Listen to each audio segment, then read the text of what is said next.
to the explainer video for American Pageants Chapter 41 about Obama's presidency. This is the second half of the chapter. It's by me, Anisha Nagaraj. So, Obama was inaugurated on January 20th, 2009. During his time, at the time of his inauguration, banks and businesses were going bankrupt and the unemployment rate went above 10%, the highest level since the 1980s. He was inaugurated during a time of a recession. He passed the American Recovery and Reinvestment Act, which gave people tax cuts and mortgage relief. He helped struggling banks, auto companies, and insurance companies. He created new projects to create jobs for people to work and earn money and lift themselves up out of the recession. By the summer of 2009, the economy was growing, however, it was growing incredibly slowly. The unemployment rate stayed above 9%. In March 2010, he passed the Patient Protection and Affordable Care Act, aka Obamacare. Under Obamacare, everyone was required to purchase health insurance starting in 2014. Insurance providers could no longer deny insurance to people with a medical condition. Children could be covered under parents' insurance plans up to age 26, and it gave lower-income families money to buy private insurance. It also expanded the public Medicaid insurance. This was a very monumental piece of legislation. He passed the Wall Street Reform and Consumer Protection Act, which set new rules for banks and the stock market to prevent another recession. These were all coping legislations to lift the country up from the recession. Federal budget deficits increased extremely during his term due to both his legislation and the tax cuts from the Bush presidency prior to his term. His policies stopped the economic decline, but it didn't fully reverse it, and people were still upset as a result.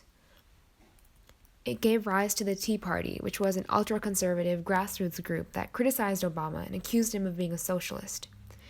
The Tea Party encouraged the Republican Party to become more conservative and less willing to compromise and vote for any of Obama's initiatives.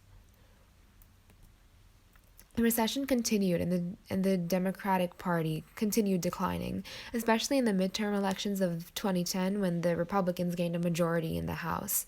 This map shows the midterm elections of 2010. December 2010 was monumental for Obama's presidency as well. He repealed the Don't Ask, Don't Tell policy, which now meant that LGBT people could serve in the military without having to hide their sexuality. He also signed the New START Treaty with Russia, which stands for Strategic Arms Reduction Treaty. This is a picture of him and the then Russian President Dmitry Medvedev signing it together. He also increased unemployment benefits and increased tax cuts during this month.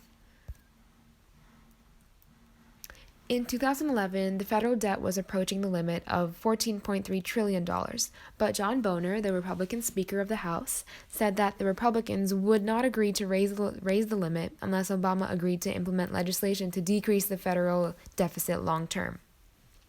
2 days before the deadline, they came to a last-minute agreement to raise the limit in exchange for large cuts in spending and no tax increases. Obama won the Nobel Peace Prize in 2009, much to his own surprise. All American troops were withdrawn from Iraq in 2011, and in order to withdraw early from Afghanistan as well, Obama sent 30,000 more troops there. He couldn't come to an agreement with the Taliban to stop the terrorism and also leave the country stable after the war. In May 2011, U.S. troops had a major victory because they killed Osama bin Laden in Pakistan. Obama also banned torture methods during his time as president. He tried to close down the Guantanamo Bay Detention Center, but he could not get the legislation through Congress.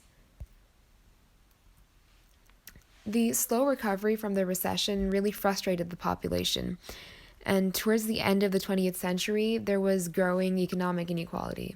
The rich got richer and the poor got poorer, which usually doesn't happen in American societies. Americans on average were no longer the world's wealthiest people.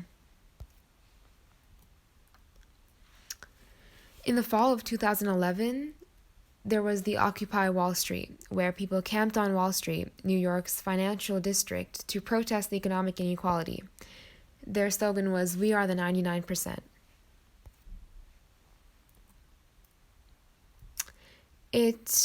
The causes of the widening income gap were policies of previous Republican presidents favoring the rich, such as the two previous presidents shown here, George W. Bush and George H.W. Bush. And some other reasons were decreased high-paying jobs for semi-skilled and unskilled workers, but increased income of highly educated workers, especially in the tech fields. There was also the decline of unions during this time and an increase in part-time and temporary employment. There was also the influx of unskilled immigrants, and these were all reasons why there was economic inequality. There was also expensive higher education and underfunded public schools in urban areas, especially. Furthermore, big startups like Apple employed much fewer people than big startups had in the past, like General Motors. This lack of jobs further perpetuated the economic inequality. Leading up to the election of 2012, Mitt Romney promised to repeal the ACA, the Wall Street Reform Act, and increase tax cuts, which was essentially undoing all of Obama's primary legislation. In the Supreme Court decision in Citizens United versus the Federal Election Commission, allowed companies to donate unlimited amounts of money to the election as long as it was not directly to a candidate or a party. However, in this election of 2012, Obama won against Mitt Romney. In 2013, the federal debt reached the limit again, and once again the House refused to raise the limit unless Obama gave up more of his policies. Obama refused to compromise this time, unlike the previous time. There was a 16-day government shutdown, but eventually the Republicans gave in and had a vote to raise the debt ceiling. At this point, more Americans were living to an old age, which put pressure on Social Security and Medicare, which needed more government funding to give baby boomers the money they were promised. There was also more talk of immigrants. So in 2010, the DREAM Act was a bill that would give a path to citizenship for undocumented immigrants that came to America as minors and either graduated from college or served in the military. It was filibustered in the Senate, and it didn't immediately come to a vote in the House, and it ultimately did not pass. Latinos were gaining more political influence, and some Americans felt that the undocumented immigrants were stealing jobs and wrongfully benefiting from public services and tax money. In 2010, Arizona passed a harsh anti-immigrant law, where police could stop people if there was reasonable suspicion that they were illegal. It led to racial profiling, and similar laws were passed in other southern states because of the influence of the Arizona law. It was declared partially unconstitutional by the Supreme Court in 2012. In Shelby County v. Holder, states with a history of racial discrimination were no longer required to get clearance from the federal government when tallying votes. This did lead to some protests. In this time, the Supreme Court declared that the 1996 Defense of Marriage Act was unconstitutional. Gay couples could now receive federal benefits in states where gay marriage was legal. The decision was really a catalyst for more states to legalize gay marriage. Protests and debates over privacy on the internet happened because the Obama administration approved NSA spying. This led to further protests as well, and more people being upset and more people feeling threatened by spies on the internet. Obama's approval was definitely declining during this time. The economy was overall doing better, but people's income stayed the same. People criticized the Affordable Care Act. There was an Ebola outbreak in West Africa and brutal terrorism in the Middle East. Typically, the party that's opposite to the president's party usually gains more in the midterm election, and this was definitely no exception.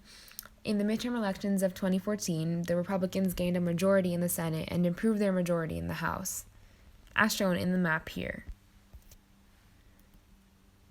The U.S. economy was still important in terms of global finances. There was lots of immigration, and American innovations, music, movies, and culture were influencing other countries. There were breakthroughs in science and technology as well. Climate change was harming the planet, though. That was one of the negative effects of America. And 9/11 made people more fearful and prejudiced and harsher towards immigrants overall. Thank you for watching. I hope you enjoyed the explainer video of Chapter 41.